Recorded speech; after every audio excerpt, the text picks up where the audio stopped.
Hey everyone, it's Tim with Falconite back with another round from the first Amarriner Cup, and today's match is this one versus the Die Pony on the map Tonali, and honestly, I don't know why. Well, I do know why Sami is in Tier 3 for this. Um, it's because it's a 2-base map. And Sami is generally a lot weaker on maps with light, on like base light maps. The only issue is like this is a really small map, so Sami is actually kind of busted, which is why I picked her, because I mean she's available. So like if you're playing in a tournament and there's a busted CO available, you kind of have to pick them, because if you don't, like you're gonna run into an issue like I did in round 2 of Quack Cup. Like in round 2 of Quack Cup, I was basically forced to pick Sami because she's just the best seal on that map. So same thing for this. You sort of like if you don't pick Sami here, you like I get why you wouldn't as well, because it's like the HQ is very exposed, but I could see being able. It's like not so exposed that it's impossible to stop Sami from just blowing you over. But yeah, basically, Sami is just ridiculous on this map. She's able to move. She's able to move really quickly to this HQ here. Lots of the HQs from this center base. She just moves to this city and then just straight down to this city, caps this city, and then she's already running the HQ. And if Sami gets on an HQ, the crazy thing about Sami is like you need at least three baseline infantry attacks to take her down, to interrupt the cap. Well, I say that. So let's actually go into something that I don't usually look at, is this version of the damage calculator. But let's just do adder into infantry on the HQ. Okay. So first attack, let's say it does 38%. Let's assume it's like a good attack. 7 HP, Sami can still see, like if Sami gets the first if Sami manages to get a full health infantry cap on the HQ, that means that there's 5 left. And because there's 5 cap left in order to get it, because Sami gets an extra 50% bonus on all of her caps. So she has 5 left, meaning that you need to get her down to like 3 health or less in order to interrupt the cap. So you get her down, knock her down to 7 HP, attack with the number 1. Let's assume it does 4. That's enough. Well, let's assume you didn't get lucky. Right? It's very inconsistent as to whether or not this actually even works. So let's assume. Why say that? But 33 plus 39 is 72. Actually, to be fair, you only need 2 infantry to interrupt. Actually, but you do need 2 attacks. And that's the same thing for basically any property Sami caps.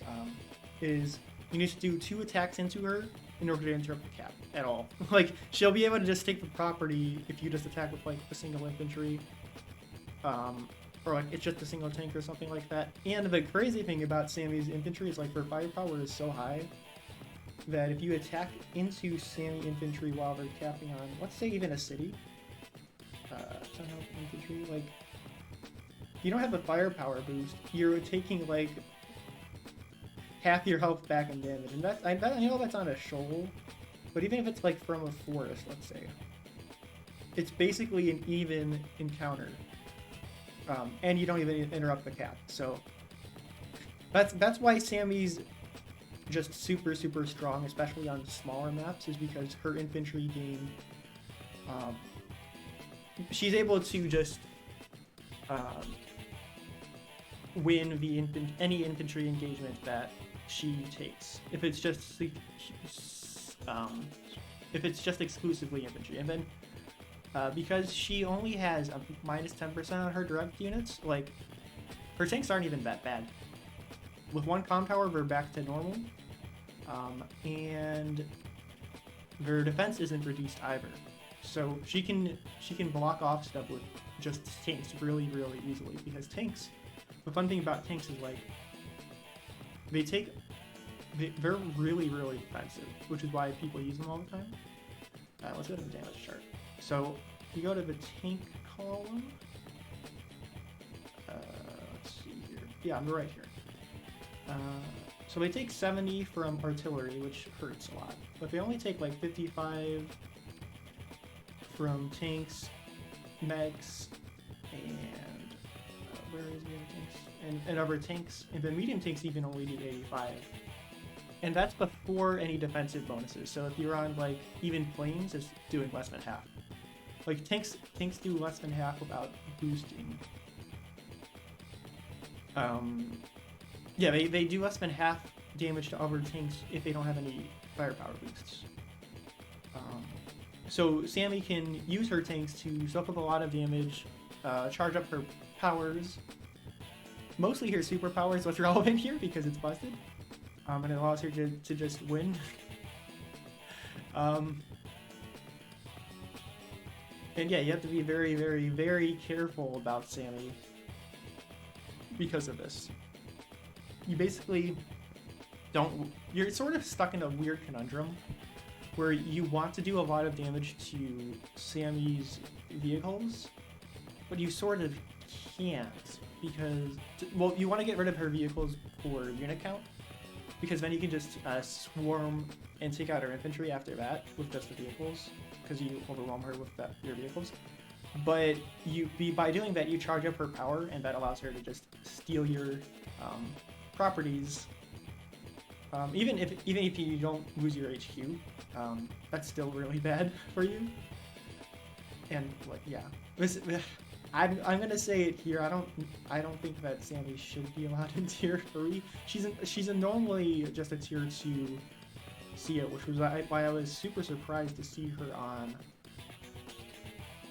the CO list here for tonality. I'm like, and I've mentioned this, I think, in every single video that I've looked at tonality in, is like, there's one of these COs that just doesn't belong here, and it's Sami. I don't understand. Like, I think the map creator was going, it'll probably be fine, but it's really not fine.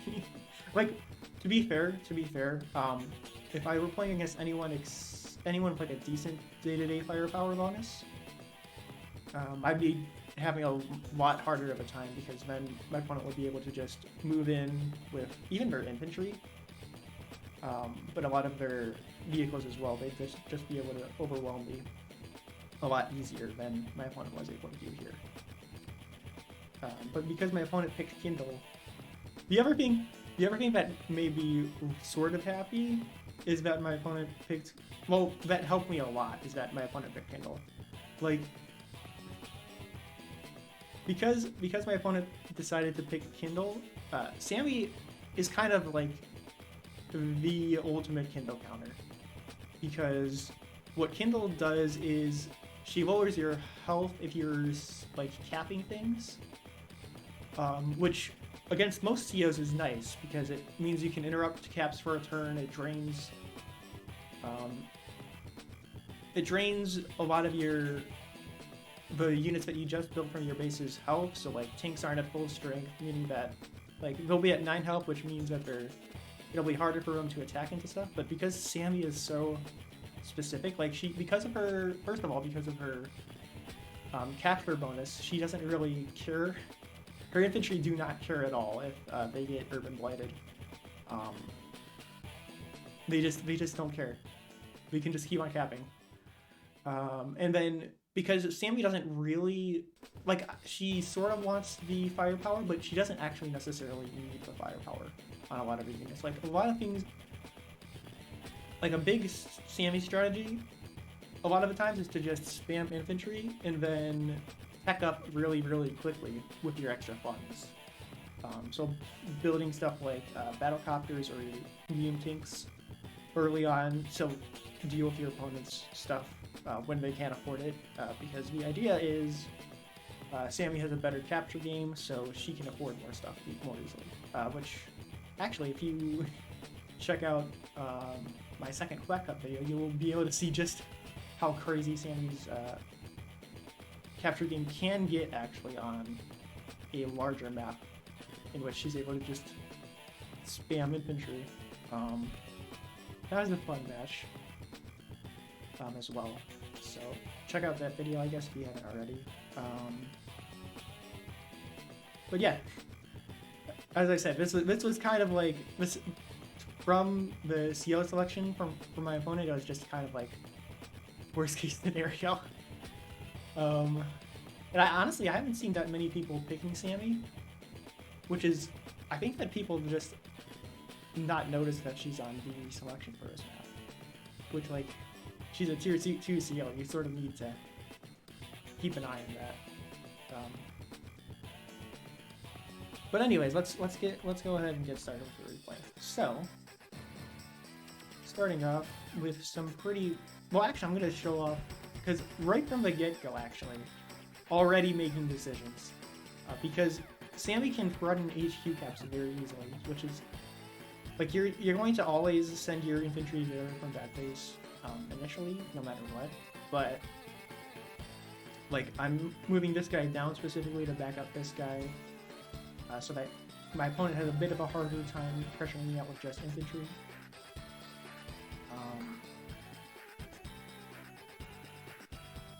Oh, what's that? Just skip to the end of my opponent's turn. What the heck? Okay. That's fine.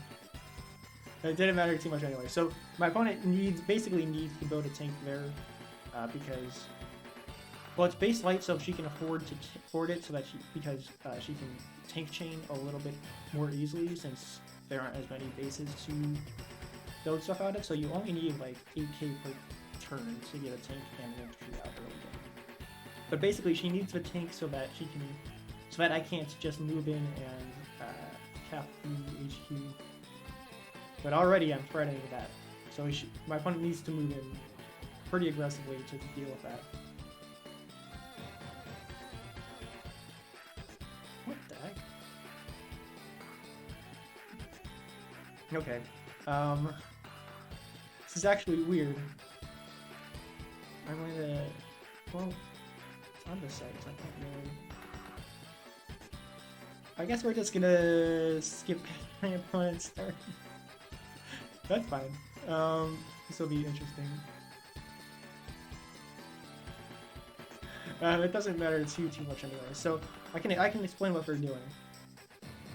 Basically, my opponent's going, okay, she needs to secure this comm tower, because I was also opted to go for this comm tower very, very quickly and super early on, because I know that I can just move my infantry on there, even if my opponent goes to interrupt there. We're gonna take heavy counterattack damage, and 2, we're not gonna interrupt the cap there if they go for the offensive there. They needed to be a little bit more aggressive over here. Maybe if they had built like a recon or something, they'd be able to do it, but they'd have to have built it last turn, not this turn, where they built the battlecopter, because the 1, 2, 3, 4, 5, 6, 7. Yeah, even if it was just straight roads to the comm tower here, the recon isn't going to be able to reach this comm tower. And, well, I'd say it's like a recon plus an infantry would be able to interrupt here. But just one infantry is like one to be able to. Two, basically, like I said earlier, you need two attacks to interrupt a Sami cap.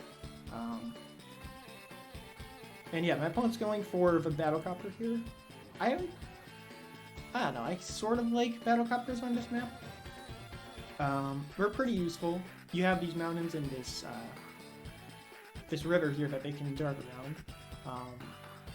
And it is relatively easy to just build. They basically force your opponent to build an anti-air perimeter forward base here to counter it. Because if they don't build an anti-air like right away, you're gonna have free reign with the battlecopter. So I like battlecopters pretty much. Like, this is a pretty good airport. It's a lot more forward than in a lot of maps, and like honestly, it's easier to get the battlecopters to the front lines than tanks from this base back here. And it also allows you to like guard your HQ pretty easily. So that's what my opponent's going for there. We're trying to secure their comm tower. We're trying to zone out my tanks a little bit. They're staying on the city as well, because that'll allow them to get a crazy firepower bonus if they attack. Like, the same bonus that I'm getting on my cities, which is preventing Kindle from attacking into them with their infantry. That's also what's preventing me from moving in with my tanks against her tanks when they're on their cities, parked on the cities, I guess. But because Kindle doesn't get that firepower bonus when attacking into cities, I'm able to just move on to this city here for free, stopping him from moving in with this guy to cap here, and basically I'm going, if you want to attack into this, you can, but it's not going to be very good for you. Like, this is with reduced firepower Sami tanks as well, but if, like, this is like pretty standard, bog standard stuff, and it'll end up with the two tanks being basically at the same HP, and then I can attack again from this city if I want to. So it's a losing engagement to attack into the city with just the one tank at base firepower like this, even against Sami tanks. Because Sami's reduced. Sami has less firepower, but it's not that much lower. So my opponent has 14k, so we're able to build two tanks here. And that's going to sort of force me to build a tank or maybe a battlecopter from this base, from this airport here, and then a tank from this base here. But Sami can sort of be a little bit more defensive with her build orders, actually, because she needs to prioritize. She's mainly prioritizing her infantry game, and then she's building things to deal with whatever her opponent throws at her vehicle-wise. So, yeah, they don't. My opponent obviously didn't go for the attacking there into this tank, but like theoretically they'd be able to move in against and take out my tank here now with the battlecopter plus the tank. But what I do, of course, she doesn't have the firepower really to make that guaranteed. You need 20% firepower in order to make that guaranteed, and she doesn't even have 10% yet. But I just go for this infantry engagement because why not? And then I've got the anti-air here. I put it in this spot specifically so that it's zoning out this battlecopter very effectively. It's basically so that he can't really attack into anything with this anti-air. I'm using it to zone out so that I'm guarding all of my units with it. And then I'm also making sure that his tanks can't reach my anti-air. Neither of these would be able to make it to the anti-air even if he got past this tank somehow. And then I've got this tank back here to back up my infantry in case he decides to attack into that as well. And then on the infantry side, I'm basically zoning him out as much as I can there. Like, his infantry are a little bit scared of what I can do here. And this skipping thing, I don't know why Daikoni's turns are just not saved, but whatever. This match just happened, so it should be on the replay. I don't know why it isn't. That's just weird. But yeah, battlecopter to deal with the tank. Because he sent his tank north, I can send it more left so, because he built the anti-air to deal with it. But the annoying thing about this anti-air is it'll have free ring with my infantry here, so now I need to build a tank to deal with the anti-air and get rid of it. So 2 tanks this turn as well, I believe. Or maybe I go... No, I go medium tank this turn, actually. Which, this was... I think this was probably my favorite move of this match, was building this Neo tank here, because it's sort of forcing a lot of stuff to happen in this area. He could build a medium tank of his own next turn if he wants, because he has the income for it. But yeah. And then I go for a little bit of an aggressive play over here. As I take out the infantry, and then I move in with the tank like that. The only issue with this is, like, he's got 2 tanks plus a battlecopter plus this artillery coming in, which I kind of ignored with artillery. But he can definitely take out this tank, and then he can zone out my anti-air a little bit for moving in with to take out the battlecopter on the counteroffensive if he wants to, because he'll have the artillery in the area to deal with it.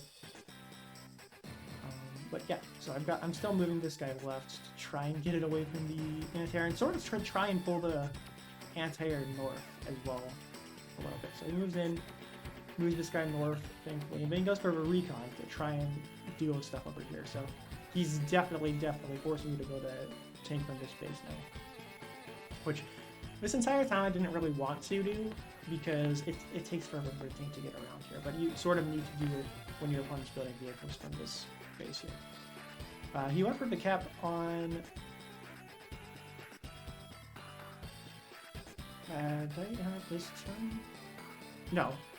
I interrupted last turn as well with the tank here. And this was another important thing, was interrupting this comm tower, because I'm able to just take it out, basically. So what I do here is I play a little bit...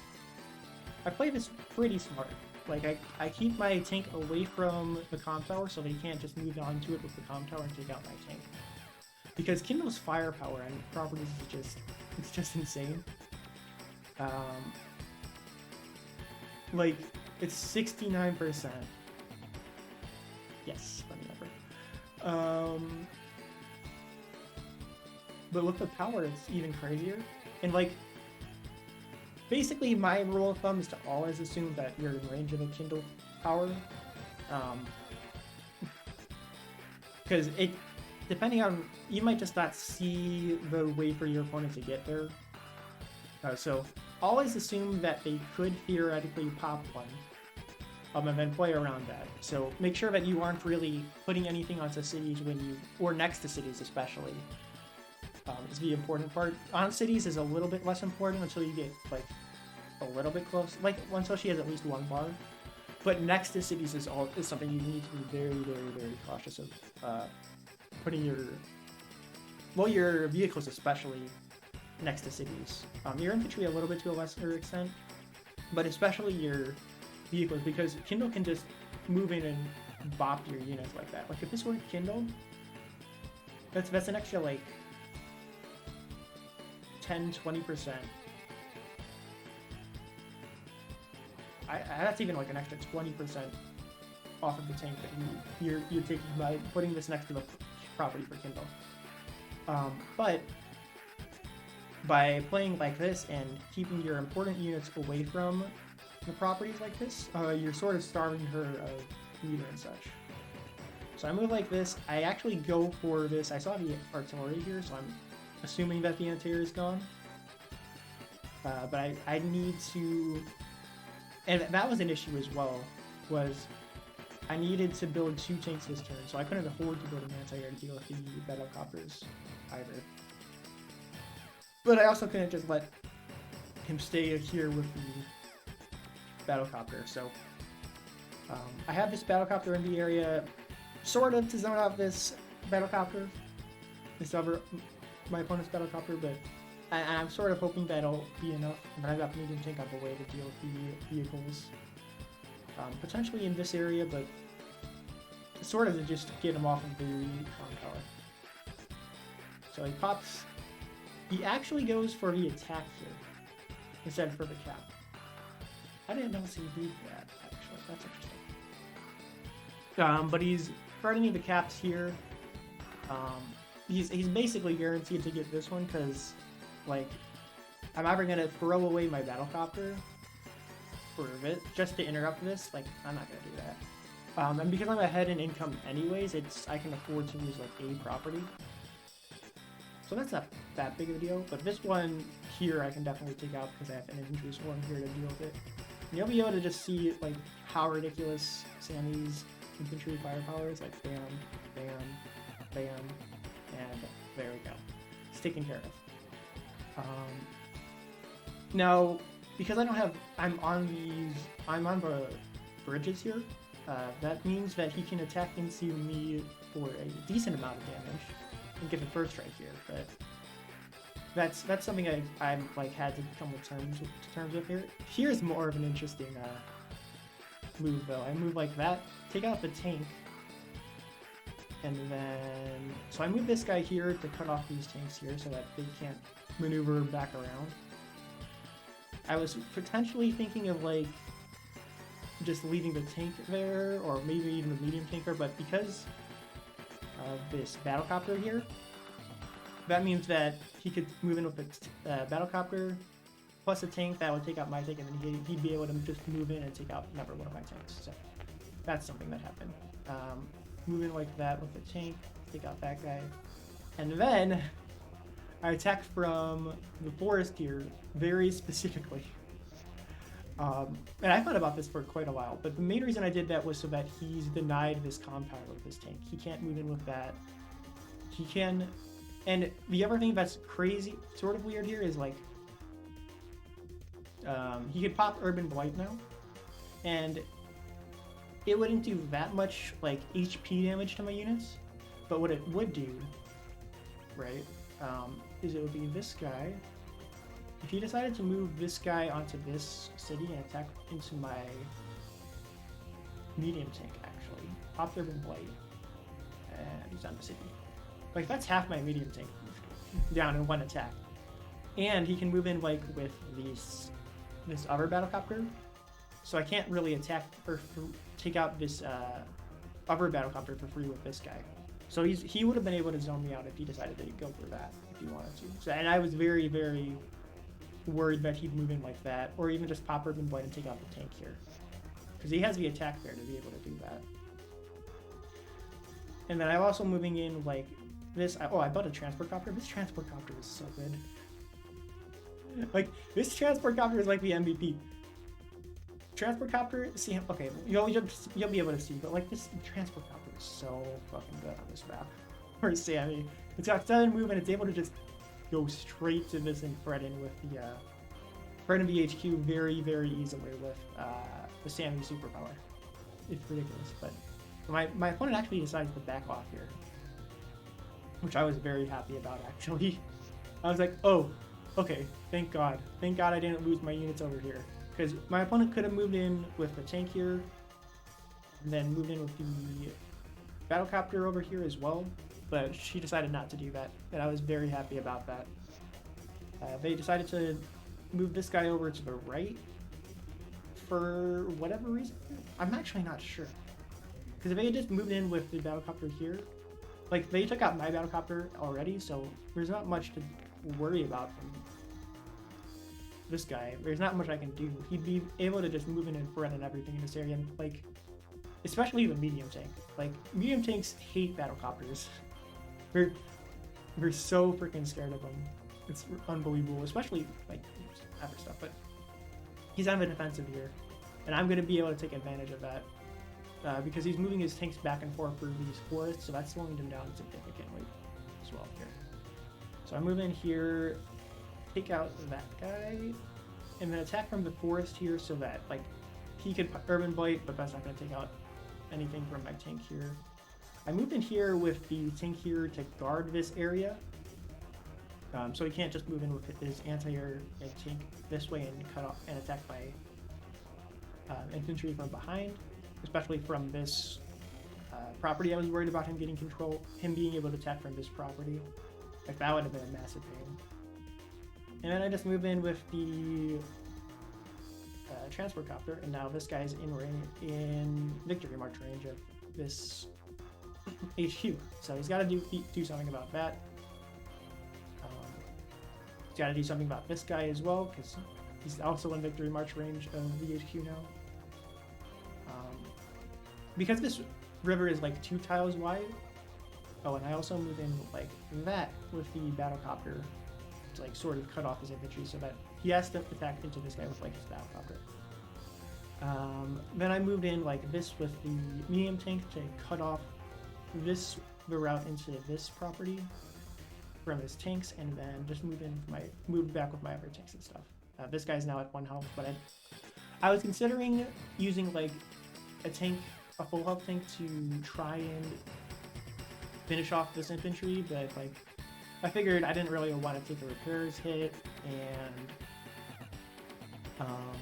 there's not much in range. Like he'd have to attack with the battlecopter in order to take that guy out. So that's something that I was sort of trying to force him to choose between, was this Victory March potential. Because right now I'm sort of close to Victory March, but not that far, not that close. I'm like halfway there. Yeah, I've still got another 32k. So I'm a little bit far away, but because I've got the medium tanks here, which medium tank engagements are like tank engagements, but for more expensive, right? So if you attack into a medium tank with another medium tank, you and your opponent's meters are going to go way up. So that was sort of my strategy. Actually, was that's a pretty good Sami strategy. Is just building up meter with like medium tanks. So my opponent goes ahead and skips through this. They attacked into this infantry and took that out with the battlecopter here. They popped the Urban Blight, so they did a little bit of chip to this guy. But like I was gonna take that repair hit anyways, so sort of stays around even for that guy. This guy's still alive. Got my second medium tank ready to move in here, and here's where I just deal the killing blow, right? So I fall back to the HQ there, it doesn't really matter. But I take out this infantry with my vehicles, start capping with this infantry, so now he's within range, he's within Victory March range of the HQ. I take out this tank here. There's not really much that he can do to deal with this tank unless he moves his battlecopter over to deal with it. So I'm sort of trying to draw fire away from his HQ with that. Then I move in like that with my tanks and take out that tank. So one tank down, and now he's going to be able to move in with, he's going to be able, if he wants, he can attack with artillery, tank, medium tank here.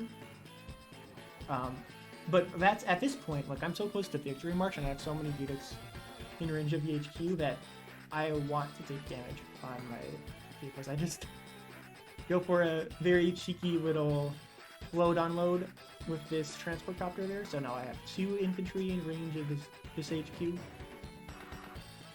Then I move in like that with the transport copter, so now I have 3 infantry in range of the HQ, and I have a transport copter sort of blocking this.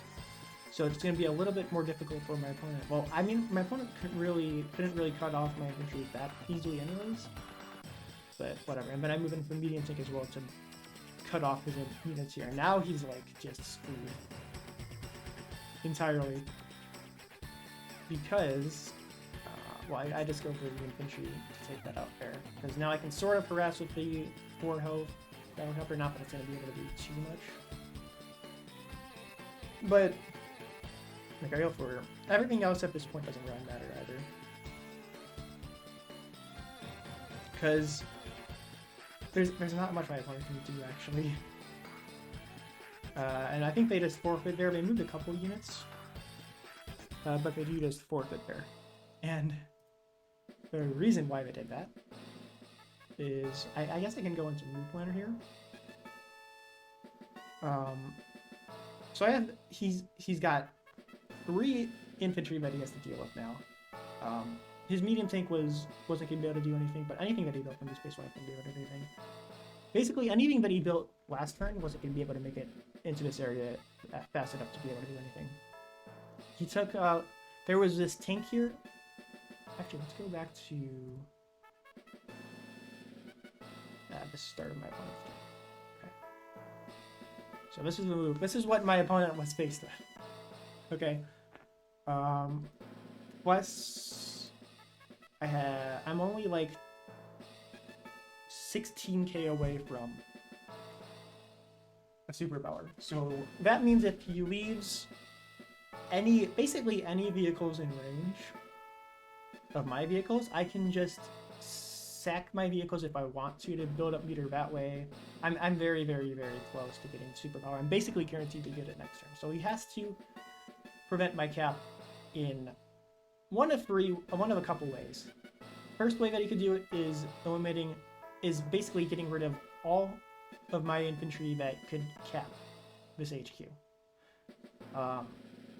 This guy, and he has to eliminate them completely, which is the main issue here. He really doesn't have any units in range to do that. Like, he's got this battlecopter. It can maybe cut down, like with his 2 battlecopters, he can maybe cut down one of these infantry, but then I've got 2 more, so he can't do it that way. The other thing that he could do is block the HQ. If he had more units in this area, he could do that by like putting a medium tank on here, maybe. The only thing is, with Sami's superpower, like I know it's the HQ, but let's say he had a full health medium tank on the HQ, right? Pop superpower. He's not going to be able to get his defensive power, I don't think, from Urban Blight. So first attack is 32%. Second attack is 39%. So that'll get him down to... That's 71 total. So he's down to like 3 health. And then after that, I like have tanks in the areas. No, not infantry, tanks. So I could just finish off with tank. Maybe even like the battlecopter could do something at that point. And that's assuming he just magically teleported one of these medium tanks onto this property. I have a anti-air in the area, so that he can't block this with a battlecopter, because I'll just mow it down with the anti-air, and then it's open, and I can move in with my infantry that way. Yeah, he just doesn't have the units in place to deal with it, and like I'm blocking this area completely with my tanks here. So he can't reinforce with his units from this area either. And yeah, that's basically it. He resigned. I didn't get to pop my superpower. He moved his units in a little bit, but like, yeah, there was no chance of that happening. That was basically checkmate at that point. Especially after he took out this tank, right? Because I could just move in with the medium tank. Like, one medium tank into tank engagement is going to be enough to pop me more over the edge to get victory margin that I win. So, yeah, that was fun. Sami should not be allowed in tier 3 in this map, honestly. I don't... that being said, I think I would have had a much harder time dealing with it if my opponent had picked Andy, which I've seen a lot of people pick. Lash as well would have been a lot... Lash would have been so irritating to deal with, because she actually has a day-to-day firepower bonus, and when you're playing as Sami, in tier 3, you're able to just play on the fact that your opponent doesn't really have that day-to-day firepower bonus. So you can take advantage of that and basically just wall off areas like this. That's part of why Sami is in tier 2, because she's able to just run before with like Kindle, I think Kindle is like basically uncontested top pick in tier 3, and that's like by a significant margin as well. And then below her is like maybe Drake Andy, and like I think the Drake Andy would have a bit of an easier time with Sami, actually, probably. but not Drake. And Lash would be able to. Lash actually has a day-to-day, so she'd be able to do something here, but Rachel wouldn't. I don't think. Especially on a smaller map like this, where you don't really have the income to repair your units, and that's sort of what Rachel's gimmick is. Like, she has faster repairs. So, yeah, that's it for today's Amarriner Cup update. Let's see. Next match will be. Is this semifinals? I guess this is semifinals for the bracket, at least. So, the map for a semifinals is going to be not Harsher Troops. And this map, and just what are we doing here? And it looks like it's tier 2. So, more of an even playing field as far as COs are concerned. Like, there's no Sami that's obviously in control. There aren't actually that many battles to look at here. But it looks like most of the tier 2s are actually like above, well, except for Max. Okay, I guess I'm not playing Max then. But it looks like Eagle, Sami, and then especially Olaf on this map are pretty good. I'm not sure who to pick on this map yet, because it's very varied. And I could see the advantages of like all 3 of those guys, because it's 2 airport as well, so Eagle can do a good amount here. But it's also like not that high income. Well, I say that, it's like 30, 40, 42, so 21k per, yeah, 21k per player is, oh, not even 21k, because there aren't HQs, so 20k per player is, it's actually not that much. It's around, only a little bit more than, especially with like 3 bases, 2 airports to build out of. Low funds, interesting. Anyways, I'll come back to this at some point. This is a pretty small map, actually. So maybe I'm gonna do Sami again. Maybe I'll do Olaf. Maybe I'll do, I could even do Max, maybe, or Eagle. Because Eagle could be crazy for these airports. But whatever, I think I've been going on for a little bit too long here. Oh, I should just freaking click to the outro music. What am I doing? Anyways, so, yeah, if you like the video, go ahead and like, subscribe, and all that nonsense. Stay tuned in for the semifinals match. I think it shouldn't take that long to get this one, because this is day 10. It might be a little bit longer on this, because this is Andy versus Kindle, so this might draw out for a little bit longer, but it should be over relatively soon. So I'll be able to fight whoever wins that in the semifinals. So that could be interesting. The main issue is like the bottom half of the bracket is, well, Eagle Bear is. Yeah, they'll get to it eventually. Anyways, like I said earlier, like, subscribe, and all that nonsense if you liked it. More Road to 1K this Friday. And yeah, that's everything. So that's all for now. Bye.